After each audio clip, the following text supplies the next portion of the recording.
ಎಲ್ಲರಿಗೂ ನಮಸ್ಕಾರ. ಇವತ್ತಿನ ನಮ್ಮ ಆಳವಾದ ಚರ್ಚೆಗೆ ಸ್ವಾಗತ. ನಮಸ್ಕಾರ. ಇಂದು ನಾವು ಜೊನಾಥನ್ ಸ್ವಿಫ್ಟ್ ಅವರ ಗಲಿವರ್ಸ್ ಟ್ರಾವೆಲ್ಸ್ ಬಗ್ಗೆ ಮಾತಾಡೋಣ. ಇದು ಮಕ್ಕಳ ಕಥೆ ಅಂತ ತುಂಬಾ ಜನ ಅನ್ಕೊಂಡಿದ್ದಾರೆ. ಆದ್ರೆ ಇದ್ರೊಳಗಿನ ವಿಡಂಬನೆ, ಆಳವಾದ ರಾಜಕೀಯ ಟೀಕೆ ಇವೆಲ್ಲ ಇವತ್ತಿಗೂ ತುಂಬಾ ಪ್ರಸ್ತುತ. ಖಂಡಿತ. ಇದೊಂದು ಸಾಹಸ ಕಥೆಗಿಂತ ಅಂದ್ರೆ ಅದಕ್ಕಿಂತ ತುಂಬಾ ಹೆಚ್ಚಾಗಿ ಸಮಾಜಕ್ಕೆ ಹಿಡಿದೊಂದು ಕನ್ನಡಿ ಅಂತಾನೆ ಹೇಳಬಹುದು. ಹೌದು.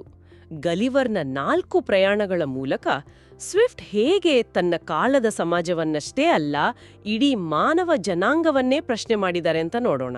ಹೌದು, ಅವನ ಪ್ರತಿಯೊಂದು ಪ್ರಯಾಣವೂ ನಮ್ಮದೇ ಒಂದೊಂದು ಮುಖವನ್ನು ನಮಗೆ ತೋರಿಸುತ್ತೆ.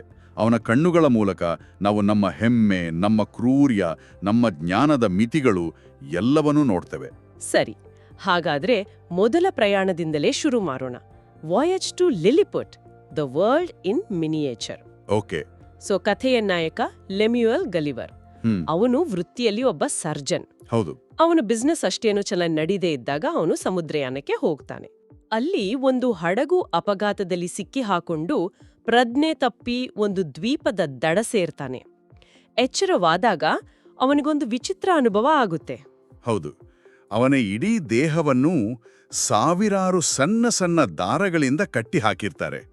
ಯಾರು ಕಟ್ಟಿದ್ದು ಅಂತ ನೋಡಿದ್ರೆ 6 ಇಂಚ್ ಎತ್ತರದ ಪುಟ್ಟ ಮನುಷ್ಯರು. ಅಷ್ಟೇ. ಆ ಜಾಗದ ಹೆಸರು ಲಿಲಿಪುಟ್. ಅಲ್ಲಿನ ಜನ ಲಿಲಿಪುಟಿಯನ್ಸ್. ಅವರಿಗೆ ಗಲಿವರ್ ಒಬ್ಬ ದೈತ್ಯನ ಹಾಗೆ ಕಾಣಿಸ್ತಾನೆ. ಇಲ್ಲಿ ನನಗೆ ಯಾವಾಗ್ಲೂ ತಮಾಷೆ ಅನ್ಸೋದಂದ್ರೆ, ಆ ಪುಟ್ಟ ಮನುಷ್ಯರು ಅವರ ಸಣ್ಣ ಗಾತ್ರದ ಬಗ್ಗೆ ಯೋಚಿಸದೆ ತಮ್ಮದೇ ಆದ ಒಂದು ಸಾಮ್ರಾಜ್ಯ, ರಾಜ, ಸೈನ್ಯ ಅಂತ ದೊಡ್ಡದಾಗಿ ಅಹಂಕಾರ ಪಡ್ತಾ ಇರ್ತಾರೆ. ಖಂಡಿತ. ಅದೇ ಸ್ವಿಫ್ಟ್ ಅವರ ವಿಡಂಬನೆಯ ಮೊದಲ ಏಟು. ಗಾತ್ರದಲ್ಲಿ ಸಣ್ಣವರಿದ್ರೂ ಅವರ ಅಹಂಕಾರ ಪರ್ವತದಷ್ಟು ದೊಡ್ಡದು. ಇದು ಮನುಷ್ಯನ ಕ್ಷುಲ್ಲಕ ಅಹಂಕಾರದ ಸಂಕೇತ. ಅವರ ರಾಜಕೀಯವಂತೂ ಇನ್ನೂ ಹಾಸ್ಯಾಸ್ಪದ. ಹೌದು. ಅವರಿಗೂ ಅವರ ಶತ್ರು ದೇಶವಾದ ಬ್ಲಫಸ್ಕು ಸಾಮ್ರಾಜ್ಯಕ್ಕೂ ಒಂದು ದೊಡ್ಡ ಯುದ್ಧ ನಡೀತಾ ಇರುತ್ತೆ. ಕಾರಣ ಏನು ಗೊತ್ತಾ? ಅದು ಆ ಮೊಟ್ಟೆ ಒಡೆಯೋ ವಿಷಯ ಅಲ್ವಾ? ಎಕ್ಸಾಕ್ಟ್ಲಿ. ಮೊಟ್ಟೆಯನ್ನ ಯಾವ ತುದಿಯಿಂದ ಒಡಿಬೇಕು ಅನ್ನೋ. ಸಣ್ಣ ತುದಿನ, ದೊಡ್ಡ ತುದಿನ ಅಂತ. ಅಷ್ಟೇ. ಅಂಥ ಒಂದು ಕ್ಷುಲ್ಲಕ ಕಾರಣಕ್ಕಾಗಿ ಇಡೀ ದೇಶ 2 ಹೋಳಾಗಿ ಯುದ್ಧದ ಹಂತಕ್ಕೆ ಹೋಗಿರ್ತಾರೆ. ನಂಬೋಕೆ ಆಗಲ್ಲ. ನಿಜ. ಆದರೆ ಸ್ವಿಫ್ಟ್ ಇಲ್ಲಿ ನೇರವಾಗಿ ತನ್ನ ಕಾಲದ ಇಂಗ್ಲೆಂಡ್ ಮತ್ತು ಫ್ರಾನ್ಸ್ ನಡುವಿನ ರಾಜಕೀಯ ಮತ್ತು ಧಾರ್ಮಿಕ ಸಂಘರ್ಷಗಳನ್ನೇ ಟೀಕಿಸ್ತಾ ಇದ್ದಾರೆ. ಹಾಗಾ? ಹೌದು. ಪ್ರೊಟೆಸ್ಟೆಂಟ್ ಮತ್ತು ಕ್ಯಾಥೋಲಿಕ್ ಪಂಥಗಳ ನಡುವಿನ ಸಣ್ಣಪುಟ್ಟ ವ್ಯತ್ಯಾಸಗಳಿಗಾಗಿ ಯುರೋಪ್ನಲ್ಲಿ ನಡೆದ ರಕ್ತಸಿಕ್ತ ಯುದ್ಧಗಳನ್ನು ಅವರಿಲ್ಲಿ ಅಪಹಾಸ್ಯ ಮಾಡ್ತಿದ್ದಾರೆ. ಅಂದ್ರೆ ಮನುಷ್ಯರು ಎಷ್ಟೊಂದು ಕ್ಷುಲ್ಲಕ ಕಾರಣಗಳಿಗಾಗಿ ಒಬ್ರನ್ನೊಬ್ಬರು ದ್ವೇಷಿಸ್ತಾರೆ, ಕೊಲ್ತಾರೆ ಅಂತ ತೋರಿಸ್ತಿದ್ದಾರೆ. ಕರೆಕ್ಟ್. ಆದ್ರೆ ಗಲಿವರ್ ಮೊದಲವರಿಗೆ ಸಹಾಯ ಮಾಡಿ ಯುದ್ಧ ಗೆಲ್ಸ್ಕೊಡ್ತಾನಲ್ಲ, ಆದ್ರೂ ಅವನಿಗೆ ಸಿಗೋದು ಶಿಕ್ಷೆ. ಹೌದು.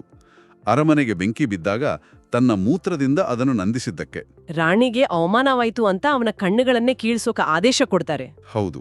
ಇದು ಅಧಿಕಾರದಲ್ಲಿರುವವರ ಮೂರ್ಖತನ ಮತ್ತು ಕೃತಜ್ಞತೆ ಇಲ್ಲದ ಸ್ವಭಾವವನ್ನ ತೋರಿಸ್ತದೆ. ಉಪಕಾರ ಮಾಡಿದವನಿಗೆ ಅಪಕಾರ ಮಾಡೋದು ರಾಜಕೀಯದಲ್ಲಿ ಎಷ್ಟು ಸಹಜ ಅನ್ನೋದನ್ನ ಸ್ವಿಫ್ಟ್ ಇಲ್ಲಿ ತೋರಿಸ್ತಾರೆ. ಪ್ರಯಾಣದಲ್ಲಿ ಇದೇ ಅನುಭವ ಸಂಪೂರ್ಣವಾಗಿ ತಲೆ ಕೆಳಗಾಗತ್ತೆ ಅಲ್ವಾ? ಹೌದು, ಕಂಪ್ಲೀಟ್ ಆಗಿ. Voyage to Brobdingnag, under the magnifying glass. Absolutely. ಈ ಬಾರಿ ಅವನು ಬ್ರಾಬ್ಡಿಂಗ್ನಾಗ್ ಎಂಬ ದೈತ್ಯರ ನಾಡಿಗೆ ಹೋಗ್ತಾನೆ. ಇಲ್ಲಿ ಎಲ್ಲರೂ ಸುಮಾರು 60 ಅಡಿ ಎತ್ತರದ ದೈತ್ಯರು. ಹೌದು. ಈಗ ಗಲಿವರ್ ಒಬ್ಬ ಕುಬ್ಜ. ಅವನನ್ನು ಒಬ್ಬ ರೈತ ಹಿಡಿದು ಒಂದು ಪ್ರದರ್ಶನದ ವಸ್ತುವಿನಂತೆ ಮಾಡಿ ಹಣ ಸಂಪಾದಿಸ್ತಾನೆ. ಆಮೇಲೆ ರಾಣಿಗೆ ಮಾರ್ತಾನೆ. ಅರಮನೆಯಲ್ಲಿ ಅವನೊಂದು ಆಟಿಕೆಯಾಗ್ಬಿಡ್ತಾನೆ. ಅಷ್ಟೇ. ಮೊದಲ ಪ್ರಯಾಣದಲ್ಲಿ ಅವನಿಗೆ ಸಿಕ್ಕಿದ್ದ ಆ ದೈತ್ಯ ಸ್ಥಾನಮಾನ ಇಲ್ಲಿ ಸಂಪೂರ್ಣವಾಗಿ ಕಳೆದು ಹೋಗುತ್ತೆ. ಅವನ ಅಸ್ತಿತ್ವವೇ ಒಂದು ಮನರಂಜನೆಯ ವಸ್ತುವಾಗುತ್ತೆ. ಇದು ಅವನ ಅಹಂಕಾರಕ್ಕೆ ದೊಡ್ಡ ಪೆಟ್ಟು ಕೊಡುತ್ತೆ. ಹೌದು. ಅಷ್ಟೇ ಅಲ್ಲ, ಇಲ್ಲಿ ಸ್ವಿಫ್ಟ್ ಇನ್ನೊಂದು ಆಳವಾದ ವಿಷಯವನ್ನ ಪ್ರಸ್ತಾಪಿಸ್ತಾರೆ. ಏನು? ಆ ದೈತ್ಯರ ಬೃಹತ್ ಗಾತ್ರದಿಂದಾಗಿ ಅವರ ಚರ್ಮದ ರಂಧ್ರಗಳು, ಚರ್ಮದ ಮೇಲಿನ ಕಲೆಗಳು, ಸಣ್ಣಪುಟ್ಟ ಗಾಯಗಳು ಕೂಡ ಗಲಿವರಿಗೆ ಭೂತಗನ್ನಡಿಯಿಂದ ನೋಡಿದ ಹಾಗೆ ಕಾಣಿಸ್ತವೆ. ಅವನಿಗೆ ಅವೆಲ್ಲ ಅಸಹ್ಯವನ್ನು ಉಂಟು ಮಾಡ್ತವೆ. ಇದರ ಹಿಂದಿನ ವಿಡಂಬನೆ ಏನು ಅಂದರೆ, ಯಾವುದೇ ವಿಷಯವನ್ನು, ಅದು ಮನುಷ್ಯನ ದೇಹವೇ ಆಗಿರಲಿ ಅಥವಾ ನಮ್ಮ ಸಮಾಜದ ವ್ಯವಸ್ಥೆಯೇ ಆಗಿರಲಿ, ಅತಿ ಹತ್ತಿರದಿಂದ ಸೂಕ್ಷ್ಮವಾಗಿ ನೋಡಿದಾಗ ಅದರೊಳಗಿನ ನ್ಯೂನತೆಗಳು, ಕೊಳುಕುಗಳು ಸ್ಪಷ್ಟವಾಗಿ ಕಾಣಿಸ್ತವೆ. ಅಂದ್ರೆ ದೂರದಿಂದ ಸುಂದರವಾಗಿ ಕಾಣೋದು, ಹತ್ರ ಬಂದಾಗ ಅಸಹ್ಯ ಅನಿಸಬಹುದು ಅಂತ. ಎಕ್ಸಾಕ್ಟ್ಲಿ. ಇದೇ ಸಂದರ್ಭದಲ್ಲಿ ಗಲಿವರ್ ಅಲ್ಲಿನ ರಾಜನ ಜೊತೆ ಯುರೋಪಿನ ರಾಜಕೀಯ, ಯುದ್ಧ, ನ್ಯಾಯಾಂಗ ವ್ಯವಸ್ಥೆಯ ಬಗ್ಗೆ ಬಹಳ ಹೆಮ್ಮೆಯಿಂದ ವಿವರಿಸ್ತಾನೆ. ಆದ್ರೆ ರಾಜನ ಪ್ರತಿಕ್ರಿಯೆ ಮಾತ್ರ ಅನಿರೀಕ್ಷಿತವಾಗಿರುತ್ತೆ. ಹೌದು, ಅದು ಈ ಭಾಗದ ಅತ್ಯಂತ ಪ್ರಮುಖ ಸಂಭಾಷಣೆ. ಗಲಿವರ್ ಹೇಳಿದ್ನೆಲ್ಲ ಕೇಳಿದ್ಮೇಲೆ ಬ್ರಾಬ್ಡಿಂಗ್ನಾಗ್ನ ರಾಜ, ನಿಮ್ಮ ಜನಾಂಗವು ಈ ಭೂಮಿಯ ಮೇಲೆ ತೆವಳಾಡುತ್ತಿರುವ ಅತ್ಯಂತ ಅಸಹ್ಯಕರ ಕ್ರಿಮಿಗಳ ಗುಂಪಾಗಿರಬೇಕು ಅಂತ ಹೇಳ್ತಾನೆ. ಅಬ್ಬಬ್ಬಾ. ಗಲಿವರ್ ಹೆಮ್ಮೆಯಿಂದ ಹೇಳಿಕೊಂಡ ಯುದ್ಧಗಳು, ರಾಜಕೀಯ ಪಿತೂರಿಗಳು, ವಕೀಲರ ಮೋಸಗಳು ಇವೆಲ್ಲವನ್ನು ಕೇಳಿ ರಾಜನಿಗೆ ವಾಕರಿಕೆ ಬರುತ್ತೆ. ಅಂದ್ರೆ ಹೊರಗಿನವರ ದೃಷ್ಟಿಕೋನದಿಂದ ನೋಡಿದಾಗ ನಮ್ಮ ನಾಗರಿಕತೆ ಎಷ್ಟು ಕ್ರೂರ ಮತ್ತು ಹಾಸ್ಯಾಸ್ಪದವಾಗಿ ಕಾಣಬಹುದು ಎಂಬುದನ್ನು ಸ್ವಿಫ್ಟ್ ಇಲ್ಲಿ ತೋರಿಸ್ತಾರೆ. ಕರೆಕ್ಟ್. ಇದು ನಿಜಕ್ಕೂ ನಮ್ಮನ್ನು ಯೋಚನೆಗೆ ಹಚ್ಚುವಂತಹ ವಿಷಯ. ಸರಿ, ಇಲ್ಲಿಂದ ಗಲಿವರ್ನ 3ನೇ ಪ್ರಯಾಣದ ಕಡೆಗೆ ಹೋಗೋಣ. ಇದು ಮೊದಲ 2ಕ್ಕಿಂತ ಬಹಳ ಭಿನ್ನ. ಹೌದು, voyage to Laputa, the folly of abstract knowledge. ಹೌದು, ಈ ಪ್ರಯಾಣದಲ್ಲಿ ಗಲಿವರ್ ಲಪುಟಾ ಎಂಬ ಹಾರುವ ದ್ವೀಪವನ್ನು ತಲುಪುತ್ತಾನೆ. ಇಲ್ಲಿ ವಾಸಿಸುವವರೆಲ್ಲರೂ ಗಣಿತ, ಸಂಗೀತ ಮತ್ತು ಖಗೋಳಶಾಸ್ತ್ರದಲ್ಲಿ ಮುಳುಗಿ ಹೋದ ಬುದ್ಧಿಜೀವಿಗಳು. ಆದರೆ ಅವರ ಜ್ಞಾನಕ್ಕೂ ನಿಜ ಜೀವನಕ್ಕೂ ಯಾವುದೇ ಸಂಬಂಧ ಇರುವುದಿಲ್ಲ. ಸಂಬಂಧವೇ ಇರಲ್ಲ. ಅವರ ಸಂಶೋಧನೆಗಳಂತೂ ಇನ್ನೂ ವಿಚಿತ್ರ. ಸೌತೆಕಾಯಿಯಿಂದ ಸೂರ್ಯನ ಕಿರಣಗಳನ್ನು ಹೊರತೆಗೆಯುವುದು, ಮನುಷ್ಯನ ಹಿಕ್ಕೆಗಳನ್ನು ಮತ್ತೆ ಆಹಾರವಾಗಿ ಪರಿವರ್ತಿಸುವುದು, ಈ ರೀತಿಯ ನಿಷ್ಪ್ರಯೋಜಕ ಪ್ರಯೋಗಗಳಲ್ಲಿ ಅವರು ತಮ್ಮ ಜೀವನವನ್ನು ಕಳೆಯುತ್ತಿರುತ್ತಾರೆ. ಇದು ಕೇವಲ ಅಂದಿನ ವಿಜ್ಞಾನದ ವಿಡಂಬನೆ ಅಷ್ಟೇ ಅಲ್ಲ, ಇವತ್ತಿಗೂ ನಾವಿದನ್ನು ನೋಡಬಹುದು ಅಲ್ವಾ? ಹೌದು. ಜನರ ನಿಜವಾದ ಸಮಸ್ಯೆ ಬಗೆಹರಿಯದ ಕೇವಲ ಫಂಡಿಂಗ್ ಆಗಿ ಅಥವಾ ಪ್ರಶಸ್ತಿಗಳಿಗಾಗಿ ನಡೆಯುವ ಸಾವಿರಾರು ಸಂಶೋಧನೆಗಳು ಈ ಲಪುಟಾದಲ್ಲೇ ನಡೆಯುತ್ತಿರುವ ಹಾಗೆ ಅನಿಸುತ್ತೆ. ನಿಜ. ಸ್ವಿಫ್ಟ್ ಇಲ್ಲಿ ಜ್ಞಾನೋದಯ ಅಥವಾ ಎನ್ಲೈಟನ್ಮೆಂಟ್ ಕಾಲದ ಅತಿಯಾದ ತರ್ಕಬದ್ಧತೆ ಮತ್ತು ಪ್ರಾಯೋಗಿಕ ಜ್ಞಾನವಿಲ್ಲದ ಬೌದ್ಧಿಕತೆಯನ್ನ ಟೀಕಿಸುತ್ತಿದ್ದಾರೆ. ಅಂದ್ರೆ ಪ್ರಾಯೋಗಿಕತೆ ಇಲ್ಲದ ಜ್ಞಾನ ನಿಷ್ಪ್ರಯೋಜಕ ಅಷ್ಟೇ. ಅಲ್ಲಿನ ಜನ ಎಷ್ಟು ತಮ್ಮ ಯೋಚನೆಗಳಲ್ಲಿ ಮುಳುಗಿರುತ್ತಾರೆ ಅಂದ್ರೆ ಯಾರಾದ್ರೂ ಮಾತನಾಡಿಸಿದ್ರೆ ಕೇಳಿಸುವುದೇ ಇಲ್ಲ. ಹೌದು, ಅವರ ಗಮನ ಸೆಳೆಯಲು ಫ್ಲಾಪರ್ ಅಂತ ಒಬ್ಬ ಸೇವಕ ಇರಬೇಕು. ಅವನು ಒಂದು ಕೋಲಿನಿಂದ ಅವರ ಬಾಯಿಗೆ ಅಥವಾ ಕಿವಿಗೆ ಮೆತ್ತಗೆ ಹೊಡೆದು ಎಚ್ಚರಿಸಬೇಕು. ಓ ಮೈ ಗಾಡ್. ಎಕ್ಸಾಕ್ಟ್ಲಿ.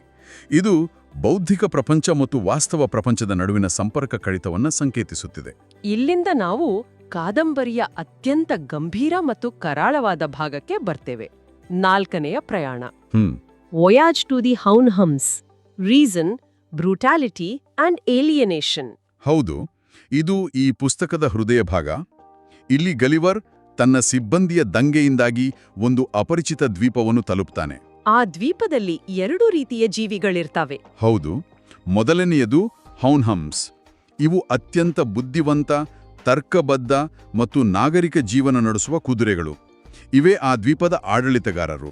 ಮತ್ತು ಇನ್ನೊಂದು ವರ್ಗ ಯಾಹೂಸ್. ಇವು ನೋಡಲು ಮನುಷ್ಯರನ್ನೇ ಹೋಲುತ್ತವೆ, ಆದರೆ ಅತ್ಯಂತ ಕ್ರೂರ, ದುರಾಸೆಯ, ಕೊಳಕಾದ ಮತ್ತು ಪಶು ಪ್ರವೃತ್ತಿಯ ಜೀವಿಗಳು. ಇವು ಹೌನ್ಹಮ್ಸ್ಗಳ ಸೇವಕರಾಗಿ ಬದುಕುತ್ತಿರ್ತವೆ. ಈ ಭಾಗದಲ್ಲಿ ಸ್ವಿಫ್ಟ್ ಒಂದು ಕಠಿಣ ಪ್ರಶ್ನೆಯನ್ನು ನಮ್ಮ ಮುಂದಿಡ್ತಾರೆ. ಮನುಷ್ಯ ಅಂದ್ರೆ ಯಾರು? ಹೌದು, ಪರಿಶುದ್ಧ ತರ್ಕವನ್ನು ಪ್ರತಿನಿಧಿಸುವ ಹೌನ್ಹಮ್ಸ್ಗಳ ಅಥವಾ ನಿಯಂತ್ರಣವಿಲ್ಲದ ಪಶು ಪ್ರವೃತ್ತಿಯನ್ನು ಪ್ರತಿನಿಧಿಸುವ ಯಾಹೂಸ್ಗಳ? ಹೌನ್ಹಮ್ ಸಮಾಜದಲ್ಲಿ ಸುಳ್ಳು, ದ್ವೇಷ, ಯುದ್ಧ, ದುರಾಸೆ ಈ ಪದಗಳೇ ಇರೋದಿಲ್ವಂತೆ. ಪದಗಳೇ ಇರಲ್ಲ. ಅವರಿಗೆ ಸುಳ್ಳು ಅಂದ್ರೆ ಇಲ್ಲದಿರುವುದನ್ನು ಹೇಳುವುದು ಅಷ್ಟೇ. ಅದರ ಹಿಂದಿನ ಕೆಟ್ಟ ಉದ್ದೇಶ ಅವರಿಗೆ ಅರ್ಥವೇ ಆಗೋದಿಲ್ಲ. ಗಲಿವರ್ ಹೋನ್ಹಮ್ಸ್ಗಳ ಜೊತೆ ಸಮಯ ಕಳೆದಂತೆ ಅವನಿಗೆ ಅವುಗಳ ತರ್ಕಬದ್ಧ ಜೀವನ ಶೈಲಿ ಬಹಳ ಇಷ್ಟವಾಡುತ್ತೆ. ಹೌದು, ನಿಧಾನವಾಗಿ ಅವನಿಗೆ ತನ್ನದೇ ಮಾನವ ಜನಾಂಗದ ಮೇಲೆ ಜಿಗುಪ್ಸೆ ಹುಟ್ಟಲು ಶುರುವಾಗುತ್ತೆ. ಮನುಷ್ಯರ ಯುದ್ಧಗಳು, ವಂಚನೆ, ದುರಾಸೆ ಎಲ್ಲವೂ ಅವನಿಗೆ ಯಾಹೂಗಳ ಗುಣಗಳಂತೆ ಕಾಣಿಸುತ್ತವೆ. ಹೌದು, ಅವನು ಮನುಷ್ಯರಿಗಿಂತ ಕುದುರೆಗಳ ಸಂಘವನ್ನೇ ಹೆಚ್ಚು ಇಷ್ಟಪಡಲು ಪ್ರಾರಂಭಿಸ್ತಾನೆ. ಅವನು ತನ್ನನ್ನು ತಾನು ಯಾಹೂಗಳಿಂದ ಬೇರೆ ಎಂದು ಸಾಬೀತುಪಡಿಸಲು ಪ್ರಯತ್ನಿಸ್ತಾನೆ. ಆದರೆ ಅವನ ಮನಸ್ಸಿನಲ್ಲಿ ಒಂದು ಸಂಘರ್ಷ ಶುರುವಾಗುತ್ತೆ. ಹೌದು, ನಾನು ಇವರ ಹಾಗೆ ತರ್ಕಬದ್ಧನಾಗಲು ಸಾಧ್ಯವೇ, ಅಥವಾ ನನ್ನ ಮೂಲ ಸ್ವಭಾವ ಯಾಹೂಗಳದ್ದೇ? ಈ ಸಂಘರ್ಷವೇ ಕಾದಂಬರಿಯ ಪರಾಕಾಷ್ಠೆಗೆ ಕಾರಣವಾಗುತ್ತೆ. ಹೌದು, ಕಥೆ ಇಲ್ಲಿ ಒಂದು ದುರಂತಮಯ ತಿರುವು ಪಡೆಯುತ್ತೆ. The climax, rejection of humanity. Gulliver ಎಷ್ಟೇ ಪ್ರಯತ್ನ ಪಟ್ಟರೂ ಹೋನ್ಹಮ್ಸ್ಗಳು ಅವನನ್ನು ತಮ್ಮಲ್ಲಿ ಒಬ್ಬನಾಗಿ ಸ್ವೀಕರಿಸೋದಿಲ್ಲ. ಯಾಕೆ? ಯಾಕೆಂದ್ರೆ ಅವನು ಎಷ್ಟೇ ಬುದ್ಧಿವಂತನಾಗಿದ್ರೂ ದೈಹಿಕವಾಗಿ ಅವನೊಬ್ಬ ಯಾಹು. ಅವನ ಆಕಾರವು ಯಾಹುಗಳದ್ದೇ ಆಗಿರೋದ್ರಿಂದ ಅವನಲ್ಲಿಯೂ ಯಾಹು ಪ್ರವೃತ್ತಿಗಳು ಇರಬಹುದೆಂಬ ಸಂಶಯದಿಂದ ಅವನನ್ನು ಆ ದ್ವೀಪದಿಂದ ಹೊರಹಾಕಲು ನಿರ್ಧರಿಸುತ್ತಾರೆ. ಹೌದು, ಇದು ಗಲಿವರ್ಗೆ ದೊಡ್ಡ ಆಘಾತ. ಅವನು ಪೂಜಿಸುತ್ತಿದ್ದ ಪರಿಶುದ್ಧ ತರ್ಕವೇ ಅವನನ್ನು ತಿರಸ್ಕರಿಸುತ್ತದೆ. ಅಲ್ಲಿಂದ ಹೊರಟ ಅವನನ್ನು ಪೋರ್ಚುಗೀಸ್ ಹಡಗಿನ ಕ್ಯಾಪ್ಟನ್ ಡಾನ್ ಪೆಡ್ರೋ ಬಹಳ ದಯೆಯಿಂದ ರಕ್ಷಿಸುತ್ತಾನೆ. ಹೌದು, ಅವನಿಗೆ ಬಟ್ಟೆ ಕೊಡ್ತಾನೆ, ಆಹಾರ ಕೊಡ್ತಾನೆ, ಇಂಗ್ಲೆಂಡ್ಗೆ ವಾಪಸ್ ಕರೆದುಕೊಂಡು ಹೋಗ್ತಾನೆ. ಆದ್ರೆ ಗಲಿವರ್ನ ಮನಸ್ಥಿತಿ ಅಷ್ಟೊತ್ತಿಗಾಗಲೇ ಸಂಪೂರ್ಣ ಬದಲಾಗಿರುತ್ತೆ. ಅವನಿಗೆ ಆ ದಯಾಳುವಾದ ಕ್ಯಾಪ್ಟನ್ ಕೂಡ ಒಬ್ಬ ಅಸಹ್ಯಕರ ಯಾಹೂ ತರಹ ಕಾಣಿಸ್ತಾನೆ. ಹೌದು, ಅವನಿಗೆ ಮನುಷ್ಯರ ವಾಸನೆ, ಸ್ಪರ್ಶ ಯಾವುದನ್ನು ಸಹಿಸಲು ಆಗೋದಿಲ್ಲ. ಅವನು ಮಾನವೀಯತೆಯ ಮೇಲಿನ ನಂಬಿಕೆಯನ್ನೇ ಕಳೆದುಕೊಂಡಿರ್ತಾನೆ. ಅಂದ್ರೆ ಅವನೀಗ ಒಬ್ಬ ಅವಿಶ್ವಾಸಾರ್ಹ ನಿರೂಪಕನಾಗಿದ್ದಾನೆ. ಅವನ ದೃಷ್ಟಿ ದೋಷಪೂರಿತವಾಗಿದೆ. ಕರೆಕ್ಟ್. ಇಂಗ್ಲೆಂಡ್ಗೆ ವಾಪಸ್ ಬಂದ ಮೇಲೂ ಅವನ ಸ್ಥಿತಿ ಸುಧಾರಿಸುವುದಿಲ್ಲ. ಇಲ್ಲ, ತನ್ನ ಹೆಂಡತಿ ಮಕ್ಕಳನ್ನು ಕಂಡ್ರೂ ಅವನಿಗೆ ಯಾಹೂಗಳೇ ನೆನಪಾಗ್ತಾರೆ. ಅವರನ್ನು ಮುಟ್ಟಲು ಕೂಡ ಅವನು ಇಷ್ಟಪಡೋದಿಲ್ಲ. ಕೊನೆಗೆ ಅವನು ಸಮಾಜದಿಂದ ದೂರವಾಗಿ ಕುದುರೆ ಲಾಯದಲ್ಲಿ 2 ಕುದುರೆಗಳನ್ನು ಕಿನಿದು ಅವುಗಳ ಜೊತೆ ಮಾತನಾಡುತ್ತಾ ತನ್ನ ಜೀವನವನ್ನು ಕಳೆಯುತ್ತಾನೆ. ಇದು ಆಧುನಿಕ ಸಾಹಿತ್ಯದ ಏಲಿಯೇಷನ್ ಅಥವಾ ಪರಕೀಯತೆಯ ಅತ್ಯಂತ ಶಕ್ತಿಯುತವಾದ ಚಿತ್ರಣಗಳಲ್ಲಿ ಒಂದು. ಜ್ಞಾನದ ಅನ್ವೇಷಣೆಯಲ್ಲಿ ಹೊರಟ ವ್ಯಕ್ತಿ ಕೊನೆಗೆ ತನ್ನದೇ ಜನಾಂಗದಿಂದ, ತನ್ನ ಕುಟುಂಬದಿಂದ ಮತ್ತು ಕೊನೆಗೆ ತನ್ನಿಂದ ತಾನೇ ದೂರವಾಗ್ಬಿಡ್ತಾನೆ. ಇದು ಬಹಳ ದೊಡ್ಡ ದುರಂತ. ಇದು ಕೇವಲ ಒಂದು ನಿರಾಶಾವಾದಿ ಕಥೆ ಅಂತ ಹೇಳೋಕ್ಕಾಗಲ್ಲ. ಕಾದಂಬರಿಯ ಕೊನೆಯಲ್ಲಿ ಗಲಿವರ್ ತಾನು ಭೇಟಿ ನೀಡಿದ ಎಲ್ಲಾ ಭೂಮಿಗಳು ಇಂಗ್ಲೆಂಡ್ನ ವಸಾಹತುಗಳಾಗಬೇಕು ಎಂದು ಹೇಳ್ತಾನೆ. ಆದ್ರೆ ತಕ್ಷಣವೇ ಆ ವಸಾಹತುಶಾಹಿ ಅಂದ್ರೆ ಕೊಲೋನಿಯಲಿಸಂ ಕಲ್ಪನೆಯನ್ನೇ ಪ್ರಶ್ನಿಸುತ್ತಾನೆ. ಹೌದು, ಇದು ಸ್ವಿಫ್ಟ್ ಓದುಗರ ಮುಂದಿಡುವ ಒಂದು ಬಹುಮುಖ್ಯ ಪ್ರಶ್ನೆ. ಆ ಪ್ರಶ್ನೆ ಏನೆಂದರೆ, ತನ್ನದೇ ಸಮಾಜದ ದೋಷಗಳನ್ನು ಇಷ್ಟು ಹತ್ತಿರದಿಂದ ನೋಡಿದ ಮೇಲೆ ಒಂದು ನಾಗರಿಕತೆಗೆ ಇನ್ನೊಂದು ನಾಗರಿಕತೆಯ ಮೇಲೆ ತನ್ನ ಅಧಿಕಾರವನ್ನು ಹೇರುವ, ಅವರನ್ನು ಅನಾಗರಿಕರು ಎಂದು ಕರೆಯುವ ನೈತಿಕ ಹಕ್ಕು ಎಲ್ಲಿದೆ? ವಾವ್! ಲಿಲ್ಲಿಪುಟ್ನಲ್ಲಿ ಕಂಡಂತಹ ಅದೇ ತಪ್ಪಾದ ಹೆಮ್ಮೆಯ ಮೇಲೆ ಇಡೀ ವಸಾಹತುಶಾಹಿ ವ್ಯವಸ್ಥೆ ನಿಂತಿದ್ಯಾ ಅಂತ ಸ್ವಿಫ್ಟ್ ಕೇಳ್ತಿರೋ ಹಾಗೆ ಇದೆ. ನಿಜ. ಈ ಯೋಚನೆಯೊಂದಿಗೆ ಇವತ್ತಿನ ನಮ್ಮ ವಿಶ್ಲೇಷಣೆಯನ್ನು ಮುಗಿಸೋಣ. ಈ ರೀತಿಯ ಇನ್ನಷ್ಟು ವಿಶ್ಲೇಷಣೆಗಳನ್ನು ನೋಡಲು ನಮ್ಮ ಯೂಟ್ಯೂಬ್ ಚಾನೆಲ್ಗೆ ಸಬ್ಸ್ಕ್ರೈಬ್ ಮಾಡಲು ಮರೆಯಬೇಡಿ. ಮುಂದಿನ ಸಂಚಿಕೆಯಲ್ಲಿ ಮತ್ತೆ ಸಿಗೋಣ. ನಮಸ್ಕಾರ.